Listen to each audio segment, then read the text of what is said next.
یہ ماہ مقدس نور والا، برکتوں والا اور رحمتوں والا اللہ رب العزت کے امت مصطفیٰ پر جہاں اور احسانات بہت زیادہ ہیں، ان میں سے ایک عظیم احسان کہ اس ماہ نور کے آخری عشرے کی 5 راتوں کو اللہ رب العزت نے لیلۃ القدر کا اعزاز نصیب فرمایا۔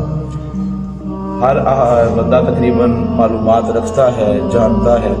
اس طرح کے مضمون کو زیر بحث لانے کا مقصد صرف یہ ہوتا ہے کہ دوبارہ سے ذوق کو بیدار کیا جائے۔ تو میں یہ سمجھتا ہوں کہ زندگی کا حقیقت میں کوئی بھروسہ نہیں ہے۔ آج ہم یہاں پر سارے بیٹھے ہوئے ہیں، اللہ پاک سب کو اچھی حیاتی نصیب فرمائے۔ اگلے سال نہیں پتا کہ ہم میں سے کون موجود ہوگا اور کون غیر موجود ہوگا۔ 2 راتیں چونکہ گزر چکی ہیں اور 3 راتیں ہمارے پاس بقایا ہے۔ اللہ رب العزت کے محبوب کریم حضرت محمد مصطفیٰ صلی اللہ تعالی علیہ وآلہ وسلم نے سابقہ امت کے ولیوں کا ذکر فرمایا۔ اس ایک جملے پر پھر میں بعد میں ایک جملہ کہوں گا۔ سابقہ امت کے ولیوں کا ذکر کیا صحابہ کے سامنے کہ اللہ رب العزت نے ان کو عمریں بھی 1000 سال کی عطا فرمائی تھی، تو وہ عبادت بھی ڈٹ کے کیا کرتے تھے۔ تو صحابہ کرام نے عرض کی، یا رسول اللہ صلی اللہ تعالی علیہ وآلہ وسلم، پھر ہمارا کیا بنے گا؟ ہماری تو عمریں ہی 60-70 سال کی ہوتی ہیں، تو ہم کتنی کو عبادت کر لیں گے تاکہ ان کے برابر پہنچ سکے؟ تو حضور نبی پاک صلی اللہ تعالی علیہ وآلہ وسلم نے رب کی بارگاہ میں عرض کی کہ میرے مالک، میری امت کے لیے کوئی خاص تحفہ نازل فرما۔ تو اس خاص تحفے میں سے اللہ رب العزت نے امت مصطفیٰ کو رمضان المبارک کے آخری عشرے کی طاق راتوں کے اندر لیلۃ القدر کو تلاش کرنے کا حکم جاری فرمایا۔ تو 1000 مہینوں سے زیادہ فضیلت اور ایسی راتیں کہ جن راتوں کے اندر جبریل بھی اور جبریل کے ساتھ باقی ملائکہ بھی امت مصطفیٰ کے چہروں کی زیارت کے لیے آتے ہیں۔ یہ بہت بڑے اعزاز کی بات ہے۔ جو جملہ میں نے کہنا تھا وہ یہ جملہ کہنا تھا کہ ذہنوں کو اتنا تنگ نہیں ہونا چاہیے، خیالات کی دنیا کو اتنا کلوز نہیں ہونا چاہیے کہ یہ اللہ کے ولی کیا کچھ کر سکتے ہیں اور کیا کچھ نہیں کر سکتے ہیں۔ جو واقعتاً رب کے ولی ہوتے ہیں نا، جن کو اللہ پاک اپنا دوست کہتا ہے، اسی جملے پہ بات ختم ہو جاتی ہے کہ جن کو رب نے اپنا دوست کہا ہے، یہ عہدہ کوئی تھوڑا عہدہ ہے۔ جس کو رب اپنا کہہ رہا ہے، ظاہر ہے میرے مالک نے اسے کوئی اختیار بھی عطا فرمایا ہوگا۔ تو ہمارے علماء نے لکھا ہے کہ آج ہمیں لیلۃ القدر میسر ہے، تو اس کے پیچھے اگر دیکھا جائے تو یہ سابقہ امت کے ولیوں کی کہانی تھی، جس کے صدقے میں رب نے اس امت کو لیلۃ القدر عطا فرمایا۔ تو اگر سابقہ امت کے ولیوں کا ذکر اتنا فائدہ دے سکتا ہے تو حضور کی امت کے ولیوں کا مقام اور درجہ کیا ہو سکتا ہے؟ سارے فضائل اپنی جگہ پر ہیں۔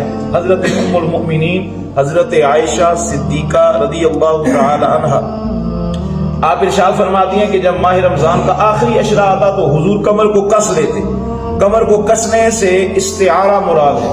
کمر کو کسنے کا مطلب یہ ہے کہ حضور عبادت کے اندر مزید تیزی دکھاتے، اور لیلۃ القدر کی جو طاق راتیں ہوتی ہیں، سرکار خود بھی اللہ کے حضور کھڑے ہوتے اور گھر والوں کو بھی اللہ کے حضور پیش ہونے کا حکم جاری فرماتے۔ ہم سب کے لیے یہ سوغات ہے، اور بالخصوص اللہ رب العزت نے جن کو اعتکاف کی دولت سے منور فرمایا ہوا ہے، وہ بالخصوص ان راتوں کے اندر اللہ رب العزت کی عبادت کرے۔ دن کو چلے بندہ سونے کا اہتمام کر لیتا ہے، یہ ہمارے لیے بھی حکم ہے۔ مسجد کے اندر آ سکے تو بسم اللہ، نہیں تو کم از کم گھروں کی تاریک راتوں کے اندر اللہ کے نور سے اپنے سینوں کو منور کرنے کی ضرورت ہے۔ تو حضرت عائشہ نے عرض کی، یا رسول اللہ آپ یہ بھی تو ارشاد فرما دیں کہ ان راتوں کو ہم کیا کیا کریں؟ تو نبی پاک صلی اللہ تعالی علیہ وآلہ وسلم نے فرمایا کہ رب سے دعا مانگا کرو، کیونکہ اس رات کو اللہ پاک دعاؤں کو جلدی قبول فرماتا ہے۔ پھر عرض کی کہ یا رسول اللہ کون سی دعا مانگے؟ تو حضور نے فرمایا کہ رب کی بارگاہ میں دعا مانگا کرو، مولا تجھے معاف کرنا بڑا پسند ہے، گناہگاروں کو معاف کرنا تجھے بڑا پسند ہے، اور میں بھی تیری بارگاہ میں معافی کا سوال لے کے آیا ہوں۔ تو رات کا پہلا حصہ تلاوت قرآن میں گزارا جائے، نوافل میں گزارا جائے، صلاۃ و تسبیح میں گزارا جائے، اور رات کا آخری حصہ جو ہوتا ہے وہ دعاؤں کے اندر گزارا جائے، اپنے لیے بھی، اپنے رشتہ داروں کے لیے بھی اور اپنے جاننے والوں کے لیے بھی دعا لازمی کیا کریں۔ میں نے اس سے آگے بھی بڑھنا تھا لیکن ایک گزارش اور کروں گا۔ ہمارے اساتذہ بھی فرماتے تھے اور نبی پاک صلی اللہ تعالی علیہ وآلہ وسلم کی حدیث بھی میرے ذہن میں آ گئی۔ حضور نے فرمایا کہ زیادہ تر لوگوں کا جو عبادت کا سلسلہ ہوتا ہے وہ ضائع کیوں ہوتا ہے؟ تو حضور نے مثال دی۔ سرکار نے فرمایا فرض کرو کسی نے ایک کجاوے کے اندر پانی بھر لیا، اب وہ اوپر سے پانی بھر رہا ہے لیکن نیچے چھوٹے چھوٹے سوراخ ہیں، تو یہ ایسے ہی ہے جیسے کسی چھاننی کے اندر پانی کو بند کرنا، کہ چھاننی کے اندر اگر آپ پورا دریا بھی ڈال دینا تو وہ رک نہیں سکتا کیونکہ نیچے چھوٹے چھوٹے سوراخ بنے ہوئے ہیں، پانی نکل جاتا ہے۔ تو نبی پاک صلی اللہ تعالی علیہ وآلہ وسلم نے فرمایا کہ یہ جو لیلۃ القدر کی گھڑیاں ہوتی ہیں نا، ان گھڑیوں کے اندر اللہ پاک سب کو معاف کرتا ہے، سب پہ مہربانیاں فرماتا ہے، لیکن اس رات کے اندر بھی کچھ بد نصیب ایسے ہوتے ہیں جن کو اللہ رب العزت آج کی رات بھی معافی نہیں عطا فرماتا ہے۔ اس چیز پر غور کرنا چاہیے۔ جب بھی ہم کسی اچھے معالج، کسی اچھے ڈاکٹر کے پاس جاتے ہیں، وہ ہمیں اگر دوائی دیتا ہے تو ساتھ ساتھ ہمیں یہ بھی بتاتا ہے کہ تم نے کن کن اشیاء سے پرہیز کرنا ہے۔ جب پرہیز بھی کریں گے، دوائی بھی لیں گے تو اللہ پاک جلدی شفا کا سبب پیدا فرما دیتا ہے، تو جلدی جلدی ان کو سماعت فرما دیتے ہیں۔ حضور نے فرمایا سب سے پہلا وہ بندہ جو رب کے ساتھ شرک کرتا ہے، وہ شرک جلی ہو، وہ شرک خفی ہو، کسی بھی طرح کا شرک کرتا ہے تو اس رات اللہ پاک اس پر بھی نظر رحمت نازل نہیں فرماتا۔